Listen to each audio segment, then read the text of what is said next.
Hello, I'm Mike Buchanan, the man behind the comedy award-winning website laughingatfeminists.com. The premise of the website is that laughing at feminists is more than important. It's a civic duty. Feminists are laughable, so we laugh at them. Feminists are ridiculous, so we ridicule them. Feminists are ludicrous, so we ludicrise them.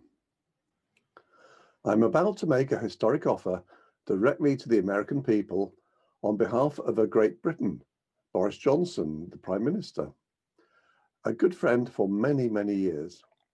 I'm speaking to you today from the library of my main summer residence, Buchanan Castle, near Loch Lomond in Scotland. It's the same room where my talk for the 6th International Conference on Men's Issues, ICMI 20, was recorded recently. There's a link to the 130 conference videos, including my own, in the low bar. In that video, I explained that I bought Buchanan Castle in 2013 with the royalties from the first 5 of my international bestsellers, and I spent millions of pounds restoring the castle to its former glory. I understand this is the largest private library in Great Britain. I recently enjoyed a fine dinner with Boris Johnson in one of the dining rooms at 10 Downing Street in London. We're both lifelong ardent Americophiles, a word which for some baffling reason doesn't appear in my weighty Chambers dictionary.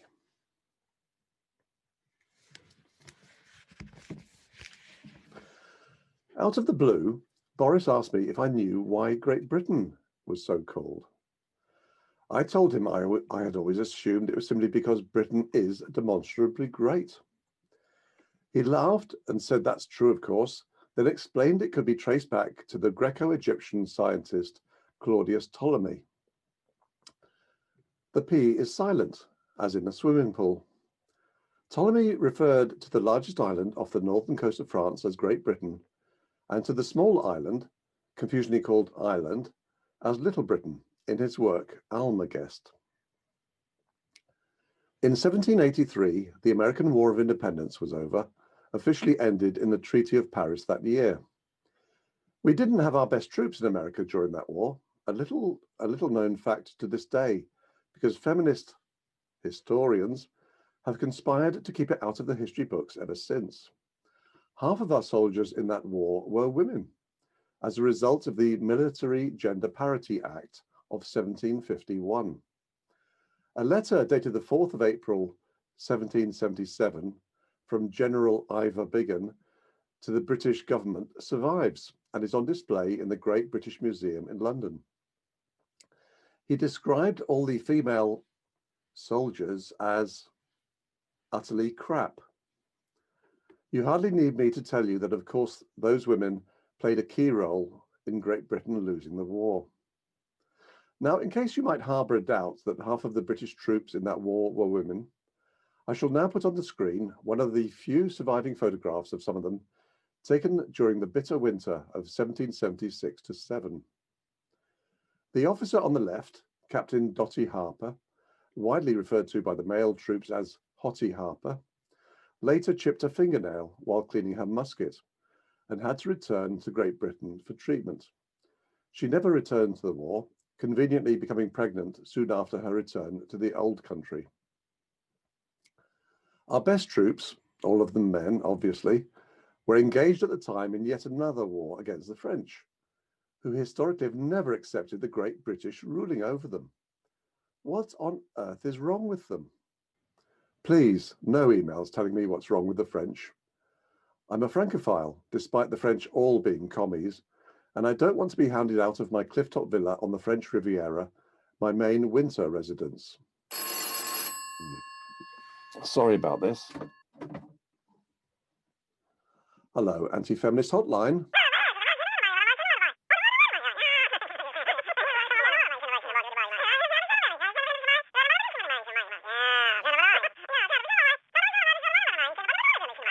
Wow. Thank you, Janice. You have a sex tape of American feminist politicians, including some hot feminist on feminist lesbian action between Hillary Clinton and Kamala Harris. Yes, please send me the file. I'm sure we can get some media coverage for that. But I'm recording a video right now, Janice. So I wonder, could you possibly call back in half an hour? Then we can discuss this further. That's great, Janice. Thank you so much. Bye for now. Bye bye. I can't believe how many calls I'm getting on that hotline. Anyway, 237 years on from the Treaty of Paris, we might struggle to take over the United States militarily. It could take years, quite frankly, and cost far too many great British and American lives. So it occurred to Boris that he should make an offer to the American people to once again rule over the lands now collectively known as the United States. We were finishing our third bottle of Chateau Margaux at the time, one of them the sublime 2003 vintage. Boris was slurring his words a bit, and my memory of the conversation is a bit hazy, to be honest, but I'll present to you what I can remember of his offer, which he asked me to communicate on his behalf to the American people. I haven't passed this video by him for approval, but I'm sure he'll be okay with it. And besides, he's a very busy man. Your country appears to be in a bit of a pickle at the moment, and there's a prospect that Donald Trump may be kicked out of office. Joe Biden, a geriatric communist, could be your next president, and a feminist your next vice president. Unbelievable. What were the people who voted for the Democrat Party thinking? Last year, the great British people voted in a general election, and two things dominated people's voting intentions. Number one, the need to get Great Britain out of a communist institution, the European Union, or EU. The people had voted overwhelmingly in a referendum to exit the EU. The only party committed to honouring the wishes of those people was the Conservative Party under the leadership of Boris Johnson. And number two, the need to ensure that Jeremy Corbyn, another geriatric communist and leader of the Labour Party, didn't become Prime Minister. Boris Johnson and the Conservative Party were duly elected in a famous victory for great British common sense, although, ironically, the party hasn't been Conservative for many years. Great Britain is no longer a part of the EU. Good riddance to it. Boris has only one demand in returning for agreeing that Great Britain will again rule over your lands.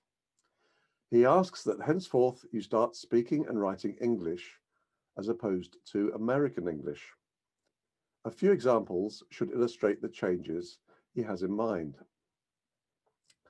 Number one, there's a light metal that will in future be spelled and pronounced aluminium, not aluminum. Unbelievable. Number two, I hate to be the one to break this to you, but the letter H in herb is not silent. Number three, the letter U will be reintroduced to words such as colour, valour, humour, and so on. We will legislate to ensure that computer programs autocorrect from American English to English. There will in future be two M's in the word program, followed by an E. It won't take you any longer to say it, but yes, it will take you a little bit longer to type it. Number four, a prime example of your violation of the English language relates to the word vehicle, which I believe some people in the southern United States, including Texas, from where Paul Elam hails, pronounce the word vehicle. Anyway, order will be restored. You mustn't take any of this personally, of course. Now, Australia is another troubled country. Their mangling of the English language is even more extreme than yours. I heard recently from an Australian doctor who had to act as an interpreter between an Australian and an American. Boris is planning to make an offer to Australians too, and I hope to present that in another video soon. I think we can all agree that Boris's demands of the American people are a small price to pay for returning your country to sound government and stability. And in pursuit of that goal, he will install Donald Trump as life president. Boris feels confident that that won't lead to civil unrest, but I'm not quite so sure. I shall say a few words now about Al Murray, another Great Britain. He's the only person I know of who's both a philosopher and a stand-up comedian, demonstrating his prowess in both fields with his alter ego, the pub landlord. He went to school in my adopted hometown of Bedford, England, a throbbing metropolis that's so good they only had to name it once. On YouTube, there's an educational and hilarious video by Al Murray, less than 8 minutes long, titled Why It's Called Great Britain. There's a link in the low bar. I hope you'll enjoy it. I'm sure you will.